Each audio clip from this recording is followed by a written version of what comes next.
With the Mozart Project, Mozart, of course, is this like iconic figure in classical music, and you talk to anyone in the world, and if you give them, if you ask them what is the one composer that they know, almost everyone will say Mozart.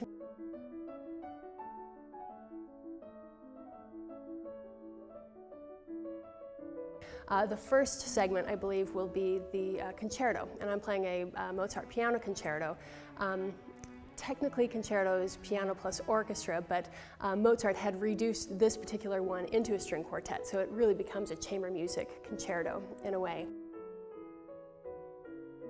I'm very excited to be able to perform this work because it kind of exudes all of the things that we love about Mozart. And the genre of the concerto is really interesting in and of itself because it has this dialogue to it. You have the piano versus your group of instruments, and they have dialogue with one another. Sometimes the pianist is the spotlight and is all by herself in this case, and sometimes the strings are all by themselves. And sometimes they are responding to each other in a really organic way, either through dialogue or supporting one another.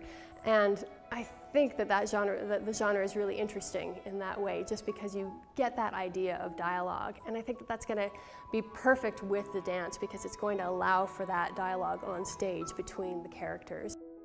Having an open mind, I think, is just essential. I mean, Mozart himself had an open mind. He was extending the boundaries at all times. We don't feel that because we know Mozart so well, in a way, but he himself was kind of a trailblazer and bringing in a new kind of emotionalism in his music that wasn't really thought of in the Baroque era. So he was ushering in something new. And so with that kind of way of honoring Mozart, we need to be ready to usher in something new and see how his kind of classicism can really, how we can relate to that and how we can bring it into that 21st century feel.